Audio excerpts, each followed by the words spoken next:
Olá, atiradores! Hoje nós estamos aqui com o capitão da PM do Paraná, Silveira, no qual ele vai falar um pouquinho com a gente sobre algumas questões de projéteis e questão de energia e também fator.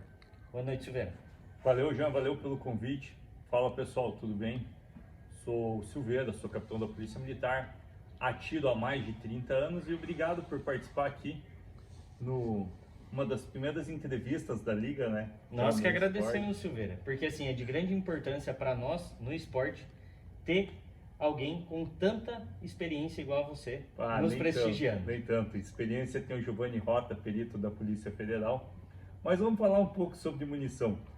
Diga o que você quer saber. Silveira, eu gostaria de entender um pouquinho. Existe a diferença de um projétil jaquetado, de um projétil cru, de chumbo cru, ou de um projétil de chumbo pintado? Aqui em cima da mesa nós temos duas munições de 9mm, uma com projétil pintado e uma com projétil jaquetado. Então vamos falar ali. O projétil, quando ele é pintado, a tinta tem a única função de diminuir o atrito com o raiamento do cano e assim ele sair sem deixar resto de chumbo no cano.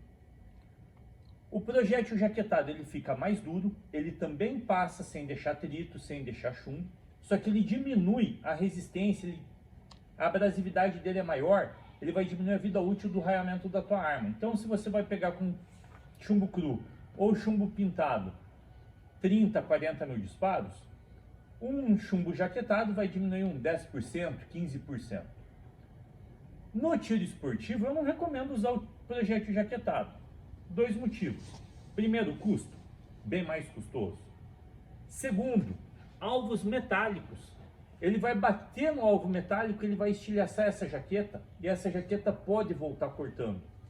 E a prova de tiro prático, seja do IPC, seja do IDSC, seja a prova da Liga. E eu achei muito interessante essa prova que você criou. Ela é a pré-escola de todo campeonato que eu for atirar. Eu vou ter que estar fazendo essa prova. A gente tem que agradecer, Silveira, uma notoriedade dessa, vindo de uma pessoa com uma vasta experiência. Por quê? Porque a gente pensou justamente em desenvolver algo para os atletas que estão iniciando, para os atletas que têm uma certa dificuldade e poder então, a partir da nossa prova, ele ir para um amplo esporte que é o tiro esportivo. Não, e mesmo um atleta super experiente ali, porque ele vai treinar os princípios individuais, então, engajamento rápido do alvo, aquele alvo do IPC que você sai correndo e se atira sem atira em movimento, disparo múltiplo no mesmo alvo, controle de recuo, eu achei fantástico. E aí, mas vamos voltar no projétil, senão a gente vai se perder. Alvo metálico, que bater esse projétil, o risco de ricochete é muito grande, seja na prova da Lian, seja na prova de DC, na prova de IPC, na prova de qualquer liga aí que nós somos disputar, uma prova interna. Então eu não recomendo, seja pelo custo, seja pelo risco de ricochete. Certo. Uma outra pergunta, Silveira, que me surgiu agora. Questão de ser holopoint ou ogival. O que você pode falar para nós sobre? Pá, aqui dá um capítulo de um livro inteiro, né? Os tipos de projétil e a função de cada um. Eu aqui na minha arma de combate, eu tô com ela aqui na cinta, sem coldre, no pelo. Existe diferença por causa disso? Assim, na sua profissão, no seu dia a dia, é melhor sem o coldre? A minha experiência, eu porto sem coldre. Certo. Embora eu tenha coldre velado da Raoni, um mega coldre. Os guri lá de Foz do Iguaçu estão de parabéns. Recomendo aí quem usa coldre policial, procura a Raoni. Inclusive eu também tenho o coldre deles e realmente os meninos estão de parabéns. É um material sensacional. O meu coldre de competição, de IPC e da Liga, é da Raoni. Mas vamos falar aqui. Antes do projétil, depois a diferença do coldre, isso aqui vai render, gente, umas 3 horas aí de podcast para quem quiser nos assistir. Ou mais. Tá. Projétil, falar só do projétil. Primeiro aquele projétil canto vivo, muito utilizado em carabina Puma 38 para quem atira precisão. É um projétil que fica reto, afundado dentro do estojo, e aqui eu tenho um chumbinho que imita esse projétil. Ele só tem uma função, aumentar o tamanho do corte no alvo. Certo. Eu não tenho outra propriedade, eu quero um corte bem delineado, porque linha é ponto. e eu quero chegar mais perto da linha. Pegamos o Mário Piazza, lá de Foz do Iguaçu, que atira no Clube Aliança, um dos melhores atiradores de carabina que eu conheço, César. Eles estão disputando ali 11-10, eventualmente um 9. Então, esse projétil com uma área maior de corte, talvez seja a diferença de um 9 ser 10, de um 10 ser 11. Entendi. Essa é a função. Na prova da liga, não tem por que ser usado. Projétil hollow point puro, ponta oca, tem uma função. Quando esse projétil estiver chegando no alvo, que ele entrar em contato, ele se dilata abrindo a área de contato. E quando ele abre a área de contato, ele aumenta essa capacidade de empurrar o alvo. Então, digamos assim, de uma maneira comum eu posso falar que ele é mais impacto do que perfurante, digamos assim. Total. E aí a gente pode fazer um teste, né? Um dedo dá uma dedada em alguém. Certo. O dedo entra lá dentro. Com a mesma força, com a mesma energia, mão cheia. E aí resulta nessa questão do impacto maior. O hollow point é isso. Certo. Ogival, perfuração. Ah, usar projétil ogival, hollow point, fica para um segundo momento. Outro dia a gente traz aqui alguns colegas da Polícia Militar que, se abrir essa oportunidade, vou trazer todo mundo. Não, lógico, a gente está aqui justamente para isso, trazer o máximo de informação e poder desmistificar algumas questões que muitas vezes ficam um subentendido, digamos assim. E o churrasco por conta da aliança. Lógico, sem problema nenhum. Tá. Aí eu tenho o projétil Black Talon, que é um projétil, ele tem um corte aqui. Quando ele abrir, que ele tiver naquele movimento giratório rotacional das raias, ele solta esses fragmentos. Então, como se ele estilhaçasse a partir do momento do impacto. Exato. Dificultando uma cirurgia e aumentando o número de fragmentos que vão causar hemorragia. Certo. E isso seria mais utilizado, digamos assim, para as forças de segurança? Defesa. Defesa. Do cidadão também. Também, defesa.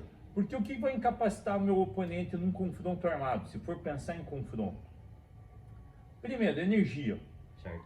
Calibre de grande energia é melhor, menos disparos. Saturação, mais tiros, atirada até empurrar no chão. Hemorragia e profundidade do ferimento. É isso que eu quero. Impossibilitando assim o agressor talvez de dar continuidade. Exatamente. Muito bom.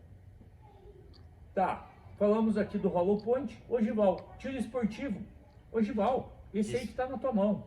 E de preferência pintado para reduzir o desgaste do raiamento do armamento. E não preferência pintado em relação a esse e preferência pintado em relação a chumbo cru por causa do chumbamento de cano. Ok. E também para reduzir a questão, por exemplo, no caso da nossa prova da liga, os calibres que são permitidos a executar a prova no metal, para que ele reduza a quantidade de ricochete. Isso aí, não queremos ricochete, não queremos ninguém lesionado. Com certeza. Outra pergunta, Silveira. Tenho visto que essa daqui é recarregada, certo? Isso. Você pode falar um pouquinho sobre a questão de fator e energia? Posso. O que é fator? Fator é recuo. Tem um artigo escrito junto com o perito da Polícia Federal, Giovanni Rota. São 60 páginas só explicando o fator, conservação de momento, é física pura. E depois você pode deixar o link de onde está esse trabalho publicado? Posso. Passo para vocês. Giovanni Rota vai agradecer. Então o fator é recuo. Pam. E energia é a energia cinética que eu vou ter no meu projétil. Certo. No fator, a nossa fórmula é massa vezes velocidade dividido por 2, por 1000. Massa vezes velocidade dividido por 1000. Então, se eu aumentar a massa ou aumentar a velocidade, eu aumento o recuo. Indiferente. Se eu aumentar X% na massa ou X% na velocidade, eu estou aumentando X% A massa, no recuo. no caso de um projétil, seria o projétil em si. Isso, Tá? medida em grão. Tá. E aí, a velocidade seria a quantidade ou também o tipo da pólvora? Muita coisa vai influenciar nessa velocidade. Tá. Você pode dar assim, um exemplo básico para talvez o pessoal que está acompanhando a gente e não... Posso. As beretas APX que foram compradas recentemente no convênio aí, Ministério da Justiça, Senasp, vieram com uma mola recuperadora mais dura. Então, para dar fator para essa arma funcionar ao ferrolho, o fator tem que ser maior. Certo. Uma munição original voando a 338 metros por segundo com 124 grãos de massa não cicla muito bem o ferrolho. Só cicla com a munição mais P, que voa a 370 metros por segundo. Aí quem não sabe carregar, para chegar em 370 metros por segundo, o que faz? Só aumenta a pólvora. Então, aumentando pólvora, eu vou aumentar a velocidade. Certo. Só que o pico de pressão eu também posso dar na câmara, aqui assim, na câmara, Certo. ou distribuir ao longo do cano, certo? Então aí eu vou usar a velocidade de queima da pólvora Entendi. para determinar isso. Eu também posso aumentar a velocidade aumentando a crimpagem na boca do estojo. Certo. O que é a crimpagem na boca do estojo? Presta a mão. Crimpe leve, tira a tua mão. Então, começou a queimar pólvora e já está empurrando o projétil. Entendi. Crimpe pesado. E aí? Bum! Só vai sair quando a pólvora estiver inteira queimada e aquilo sai que sai uma bala. Literalmente. Literalmente sai que sai uma bala. Então, duas formas aí de aumentar a velocidade. Certo. Só que nós não falamos de energia ainda.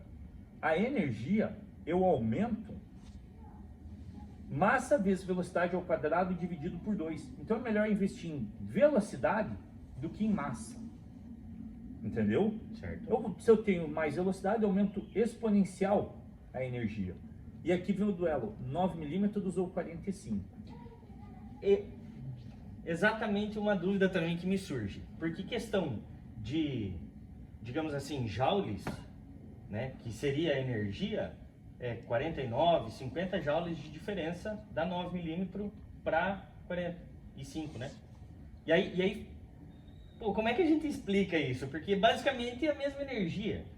Sim, você está falando de 508 joules na 45 e 459 na 9mm. Na 9mm.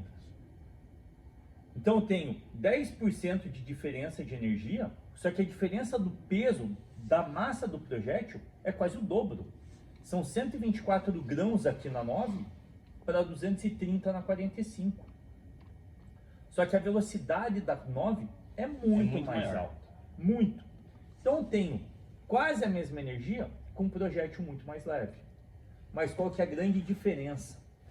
Conservação do momento. Aí os engenheiros, os físicos sabem melhor que a gente, né?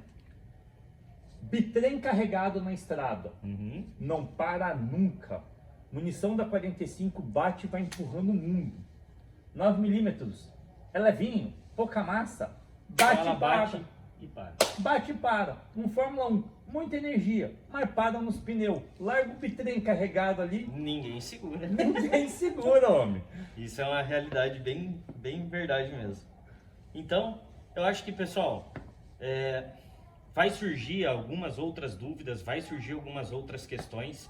A gente vai tentar, sim, com certeza, né, convidar pessoas que tenham a experiência, a bagagem, né, e a vivência, tanto no esporte, como também nas áreas aí de segurança pública, para estar conversando conosco, explicando alguns detalhes que muitas vezes a gente fica em dúvida, ou fica algo assim, poxa, eu li isso, mas será que realmente acontece? E o intuito da gente estar fazendo essas conversas é também futuramente estar mostrando na prática para vocês a nossa conversa aqui. Então, Silveira, eu faço o convite para assim que possível a gente estar realizando alguns testes, tá? Isso no clube de tiro, um local totalmente seguro e adequado, para a gente poder realmente mostrar, olha, essa conversa que a gente teve, no real é assim que acontece. Que assim seja. Muito Prazer. obrigado, Silveira. Pessoal, uma boa noite para vocês, uma ótima semana e fiquem com Deus.